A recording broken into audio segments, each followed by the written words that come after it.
Yeshaya o Isaías, hijo de Amós, Ben Amós, fue el más ilustre de los profetas del siglo 8 antes de la era actual.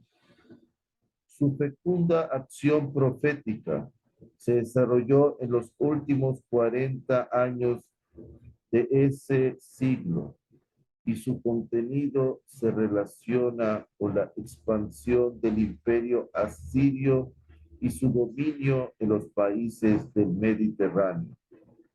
Este profeta apareció como tal en el año que coincide con el fallecimiento del rey Usías,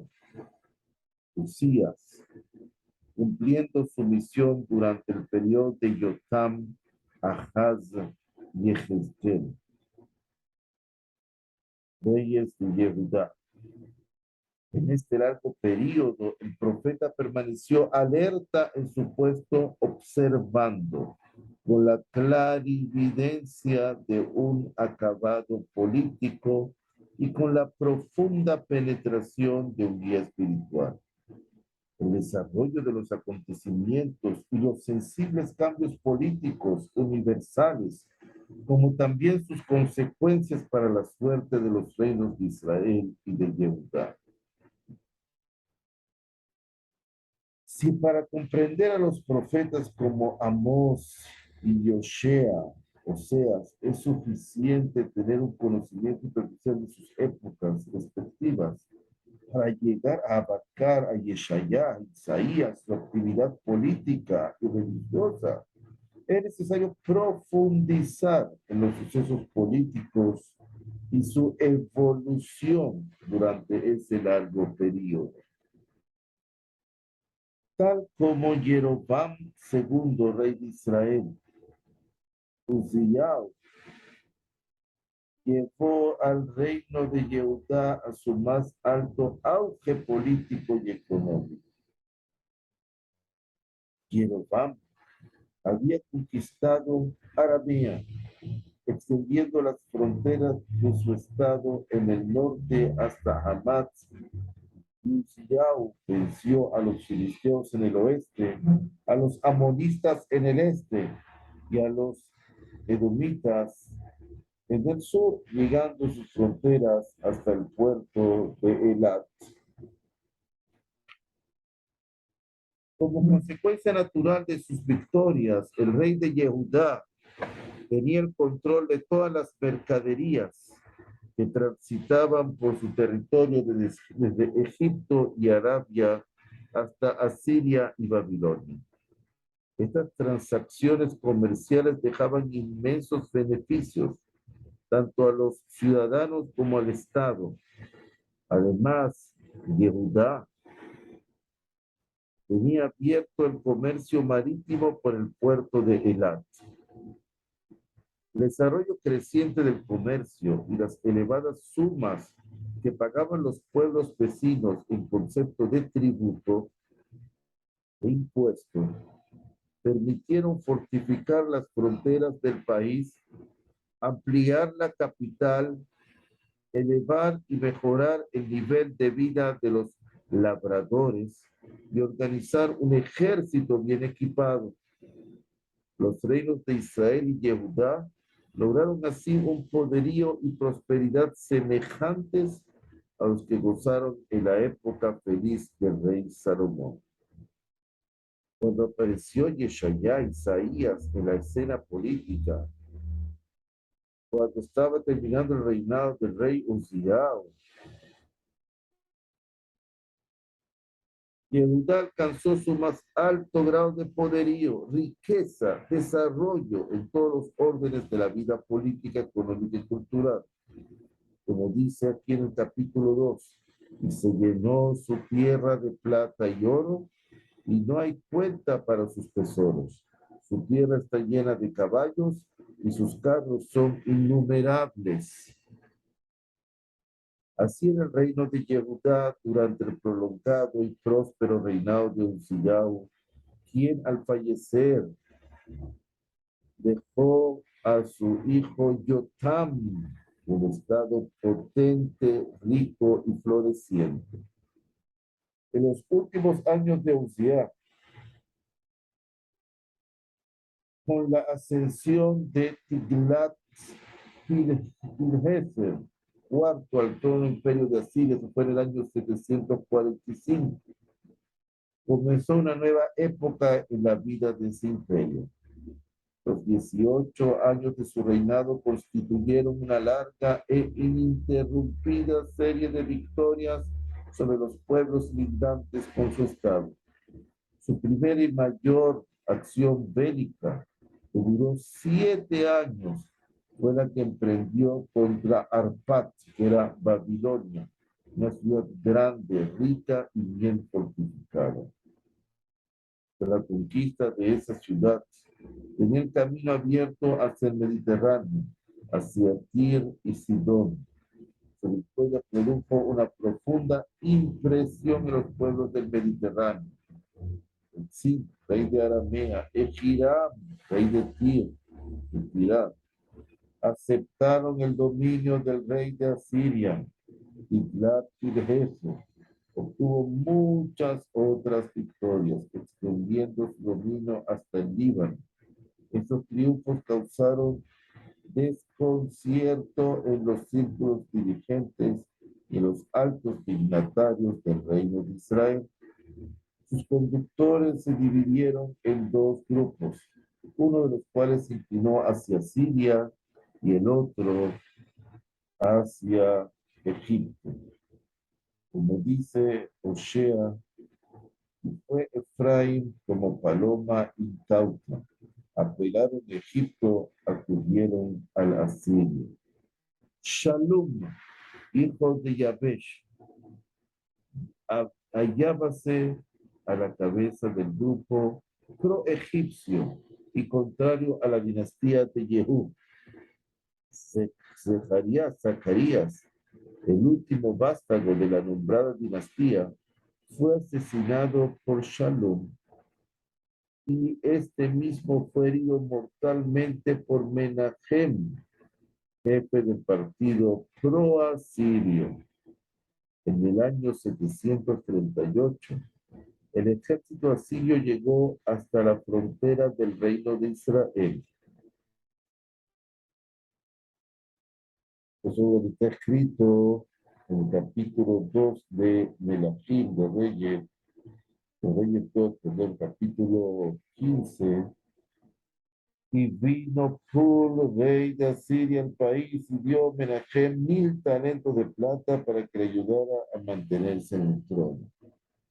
Entonces, en este año, fue en este momento que Menahem pidió la protección del rey asirio contra los partidarios de la línea pro-egipcia.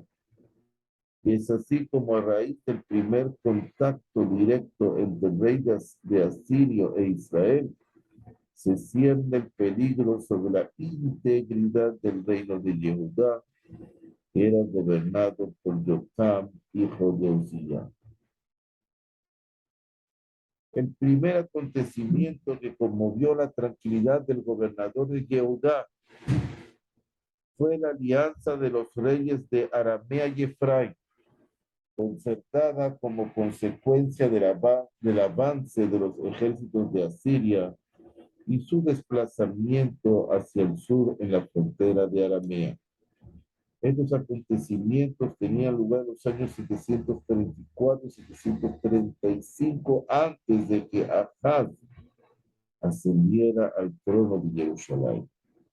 Pekah, hijo de Remaliah, caudillo del partido pro-egipcio en Samaria, asesinó a Pekahiah, hijo de Menahem, en el año 736 y se proclamó rey de Israel.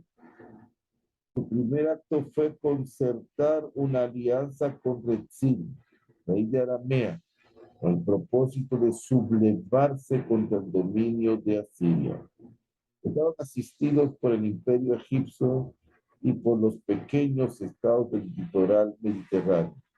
Fue así como la necesidad impuso a dos enemigos históricos el pactar contra el enemigo común. Pero esta alianza efectuada con la adhesión y el apoyo material de Egipto no podía ser llevada a la práctica, mientras el reino de Yehudá se oponía a ella, y sobre todo sabiendo que en las esferas gubernamentales de Jerusalén había partidarios de la política siria. Debido a ello, los gobernantes que formaban parte de la alianza se dirigieron al rey de Yehudá para que se uniera a ellos contra Asiria. Ante la negativa de Ahaz, resolvieron declarar la guerra al reino de Yehudá. La declaración de guerra no tenía por objeto conquistar el reino de Judá, sino el de destronar a Ahaz, reemplazándolo con quien conduciría el timón de la política en favor de Egipto. Lo primero que hicieron fue adueñarse de la ciudad de Elat, devolviéndola a Edumea. Encontrándose Ahaz en situación un poco muy difícil, no tuvo otra alternativa que la de apelar al rey de Asiria, solicitando su ayuda, diciéndole: soy tu siervo y tu hijo. Le dijo: sube y defiéndeme a mano del rey de Aramea y de mano del rey de Israel, que se han levantado contra mí. Así le respondió al llamado.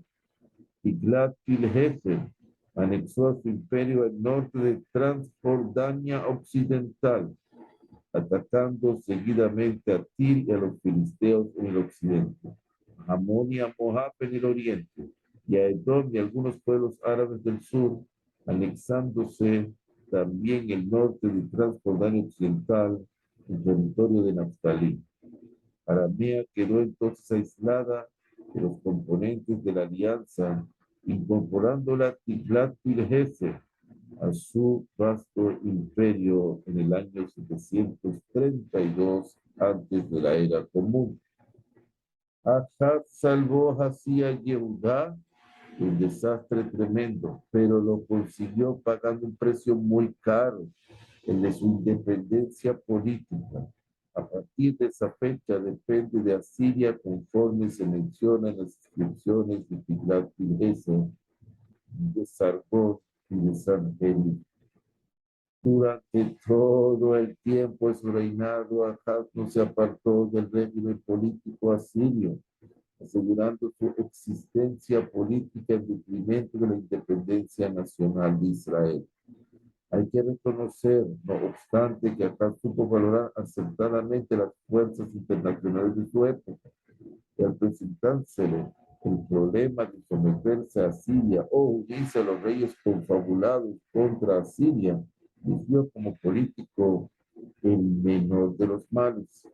La consecuencia de estos hechos fue que los reinos de Israel y de Yehudá cayeron bajo la influencia política de Siria, y su suerte dependió en cierta proporción de este gran imperio. La opinión del profeta con respecto a la política de Ahaz fue distinta, como ya lo vamos a ver. Ahora, nos aproximamos al periodo en que la intriga egipcia desempeñó un papel notable en la política de los reinos de Israel y Yehudá, siendo la causa de la ruina de ambos. Tiglat-Pileser murió en el año 727. Le sucedió en el trono Shalmaneser.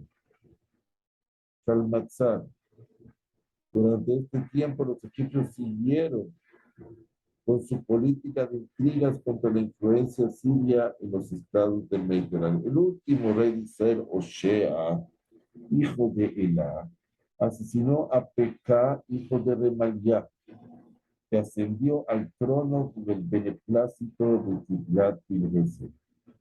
Inició tratativas con Sosebé, rey de Egipto, incitó a los dirigentes de la política de Samaria a que se rebelaran contra Shalmaneser, rey de Asiria. No transcurrió mucho tiempo hasta que de Samaria fuera sitiada por los ejércitos asirios, siendo vencida 3 años después. Más de 27.000 personas fueron llevadas al cautiverio, quedando todo el país anexado al imperio asirio. Yehudá, por lo tanto, siguió existiendo como estado vasallo de Asiria. Sargón, que son de Shalmatzer,